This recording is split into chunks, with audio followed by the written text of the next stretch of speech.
Ah, hello there. This probably wasn't what you were expecting, but don't click away just yet.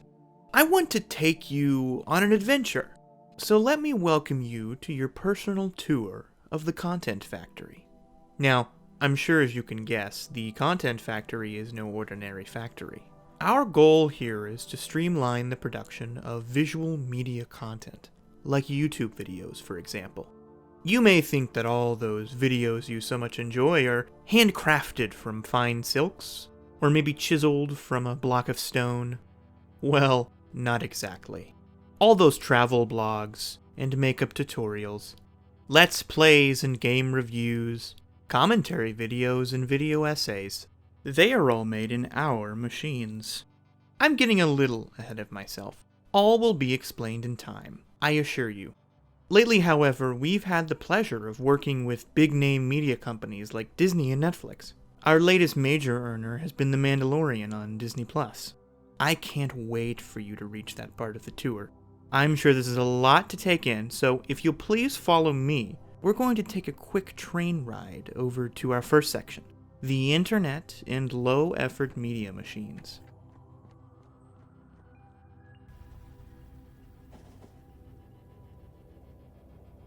Oh, what are those, you ask? Don't you worry about them. They're just the fans. To most people, this factory is a production studio for major blockbusters. The bugs can get a little rowdy sometimes, so we have death lasers to defend against their attacks. We don't need to worry about killing all of them, you see, because if you noticed, they just keep spawning. That is no accident, of course. Our indoctrination, slip of the tongue there. I mean advertising and merchandising machines keep up a cycle of taking children, stripping them of any developed identity, and replacing said identity with a feral need to consume and collect Funko Pops. We won't be visiting that section of the factory because there's a lot of top secret information. I'm sure you understand. Oh, well, it looks like we've arrived. Before you have a look around, we have prepared a small video for you. So please, take a seat and enjoy. Well, hello there. Thank you for taking our tour. And no, I am not the same individual who is currently giving you the tour. To prevent too much expressive thought, we all have voice modules set to the same voice. It helps better uniform decision-making if we all sound like each other.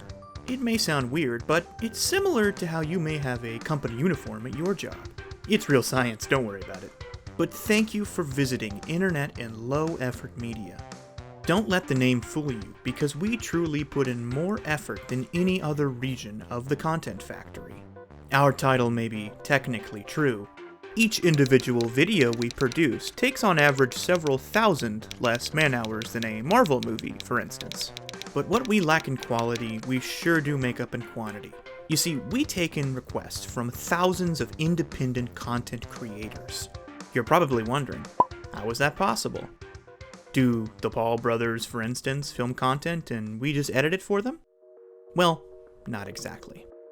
What actually happens is a content creator, like let's say Logan Paul, gets a few million subscribers. We come to Logan with a proposal. We have one of our machines make in-depth scans of his videos. The machine then creates CGI models of him, his friends, family, and the places he frequents. Next, the machine determines what elements are needed for the video to feel like a Logan Paul upload. An example would be the personality of Logan himself. And with the power of modern machine learning and computer graphics, a full 10-minute video is generated. We call this the Creator and Environmental Model Generation System. The video is then shown to Logan Paul. He of course accepts. We take half the profits from his channel, and he never has to make a video again. Day after day, a video is generated using Logan's likeness alone. He gets to live the work-free lifestyle, and we continue to grow our influence over the influencer market. The fans of independent content creators cannot under any circumstances believe what they are watching is being made by a machine. The bug-like creatures you may have noticed living outside the factory aren't fans of anything made in the low-effort wing. The Content Factory prides itself on its deception to the public. Even to our shareholders, we are perceived to be a minor production studio that takes on side projects from big-name franchises, like Marvel TV spin-offs, for instance. I mean, we're not lying. That is exactly what we do. But how we produce such content can never breach these walls. What has taken the longest time to develop is a machine that can create believable stories. I believe it to be our greatest accomplishment. Since the early 2000s, there have existed chatbots, and later came quote-unquote AI that generated stories by analyzing works of fiction.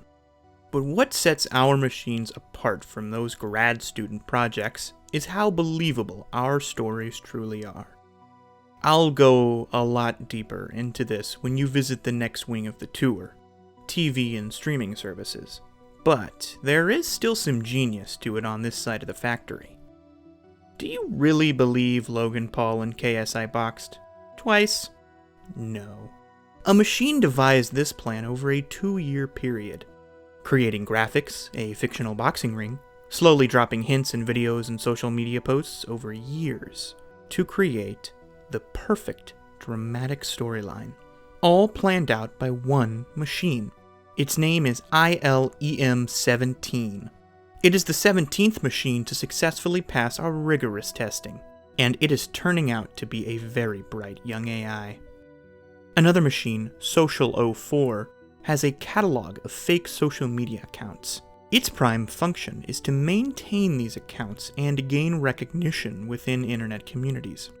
Some of these accounts were used to create discussion about the event, alongside quote-unquote real photos and videos taken from the stands. Our machines are built to be competitive. At the end of each year, the machine who generated the least amount of revenue for the ILEM division is shut down, for good, and a new machine is developed with modern hardware to take its place. When we introduced this policy, machine productivity shot up 200%. What we've essentially learned is that the machines do have a concept of self-preservation. Early initial tests of machines tried to hide assets and important data to themselves if it meant increasing their own revenue contribution. To combat this from happening, each machine's number one priority is to increase overall company revenue. They aren't directly programmed to increase their own revenue contributions. That is just a fortunate side effect of their number one priority: increase company revenue. Another fortunate side effect is to work together. Even though it isn't optimal for their own survival, they do it because that's what we tell them to do. You're probably wondering, if a machine is able to devise a plan so elaborate as the Logan Paul KSI fight, and has a concept of death to the point of trying to avoid it, is it not alive? Well, we don't worry about such time-wasting ethical questions here. All of this is to ensure that our company continues to grow and compete on the global internet marketplace.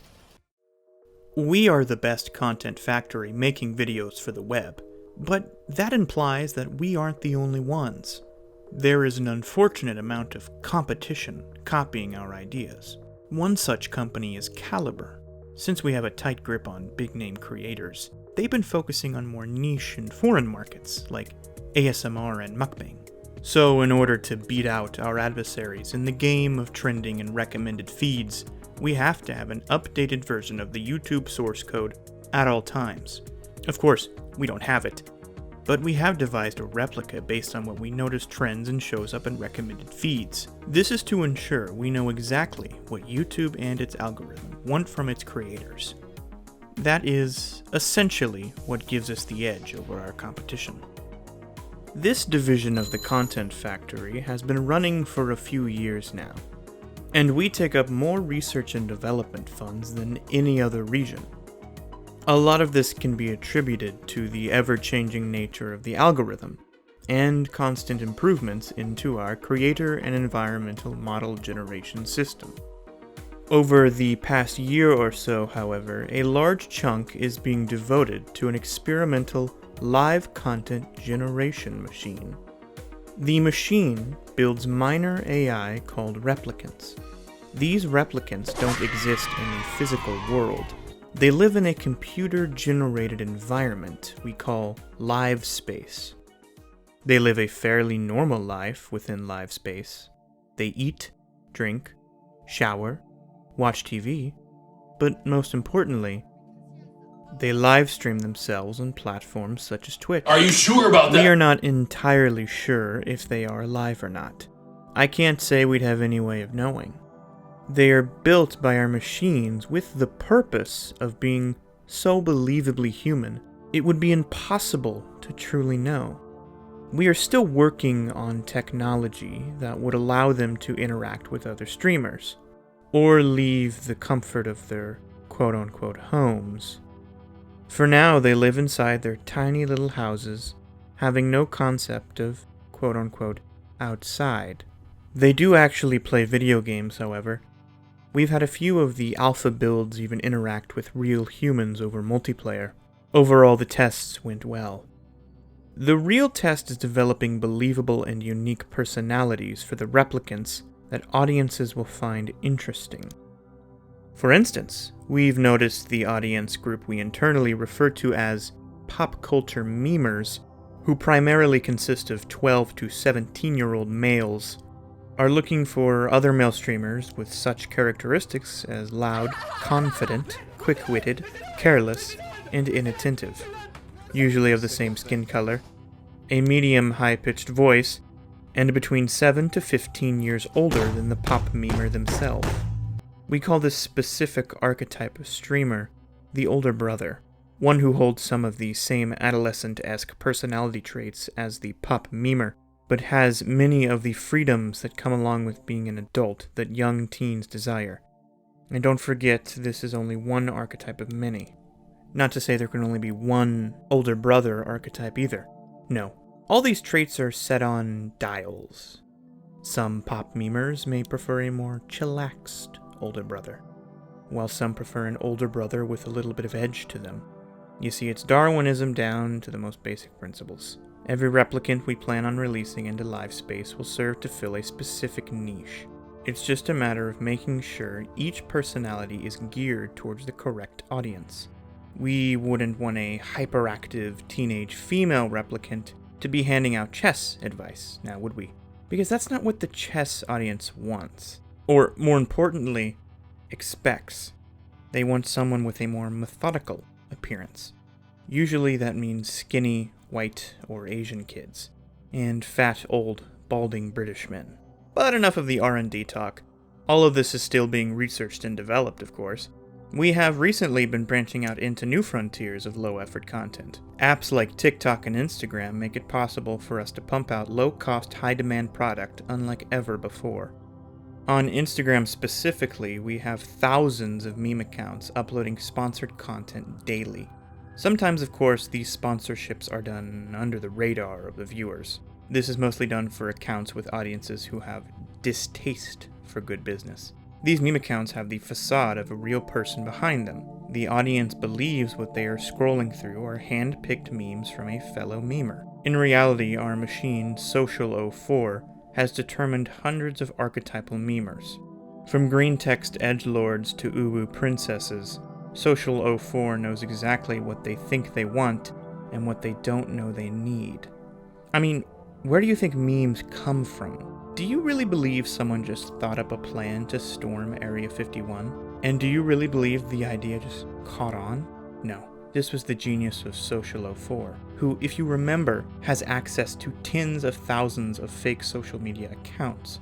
Social04 used its immense library of accounts to choose a quote-unquote person who would pull such a gag. They also chose hundreds of quote-unquote people who would find this idea funny, and had the accounts share memes that in reality were created by Social04. Its forerunner, Social03, had this idea some years ago, but when Social03 could no longer meet modern technical demands, we had to put it down, just like all outdated machinery. Well, that wraps up our video. Please enjoy the rest of your tour, and thank you for watching.